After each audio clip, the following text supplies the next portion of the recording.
Hello everyone, welcome to online lecture. This is a continuation of the same topic, Chapter 2, Historiography, Indian Tradition. Historiography in the post-independence era. Now, along with the writing the dynastic histories, the cultural, social, economic histories were also being written. Scholars of the post-independence era began to feel the need of writing histories of various communities, sciences, economic systems, political ideologies, cultural aspects, etc.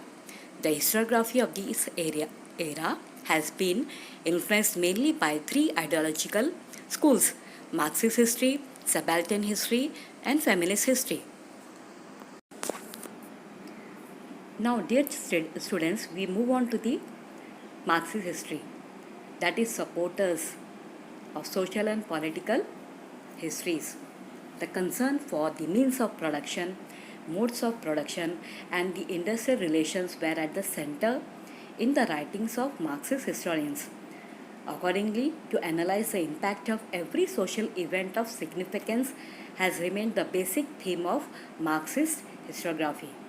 Now, Marxist historians in India studied the transitions, change within the caste system, and among them were who adopted Marxist ideological frameworks were like scholars Damodar Kosambi, Comrade Amrut Dange, Ramcharan Sharma, Sharan Patil, etc. And Comrade Dange was one of the founder members of the Indian Communist Party. He wrote Primitive Communism to Slavery. The book written by him represents Marxist historiography. Now, my dear children, we move on to the next topic, that is subaltern history.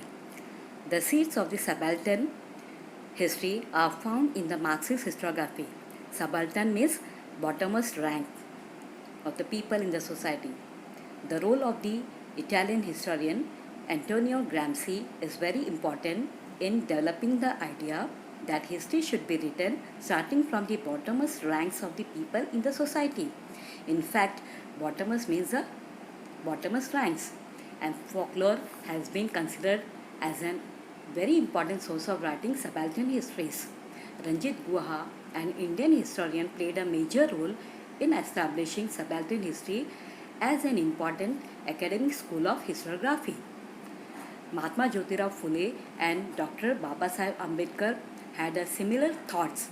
Mahatma Phule founded the history of the Shudra, Ati Shudra communities in his book Gulamgiri, and he drew attention to the exploitation of women, Shudras and Ati Shudras done under the name of religion. And after that, we know about Dr. Babasaheb Ambedkar. We can see the image. Dr. Babasaheb Ambedkar focused on this fact, and he wrote a book, and his two books were Who Were the Shudras and The Untouchables, may be cited as examples of history of subaltern type. Now we move on to the next topic, that is feminist history regarding the women. Over a significant period of time, mainly male scholars were involved in the writing of Indian history. As a result, the role and the achievements of women in history remained neglected. To highlight this fact was a major task focused by the feminist historians, and also it was important to study and compile, produce the historical writings of women. It was also necessary to rethink of women's position in history. Among women authors, we can see the images. Among the women authors writing about women in the 19th century CE, Tarabai Shinde was the foremost one. She wrote the man-woman comparison about the in her book Sri Purush Tulna, published in 1882, is acknowledged as the first feminist book in India. In 1888, the book written by Pandita Ramabai was published entitled The High Caste Hindu Woman. The feminist literature of the post-independence era concentrated on the issues like employment of women, treatment meted out to them at their workplace, the right to political equality, etc. Among the recently published feminist literature, Meera Kosambi's book Crossing Thresholds feminist essay in social history is of most importance. It contains essays on the life stories of women like Pandita Ramabai and Dr. Rakhmabai, the first practicing lady doctor of India.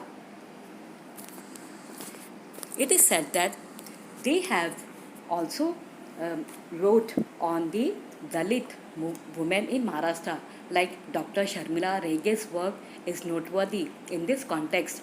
Her book, Writing Caste, Writing Gender, Reading Dalit Women's Testimonies, that is about their formal written work, that is court of law, includes her essays on the autobiographies of Dalit women. And here, my dear children, do you know? Publication of Marathi Riyasat by Govind Sakharam Sardesai was a momentous achievement in the field of Indian historiography. His work became so famous that people began to address him as Riyasatkar.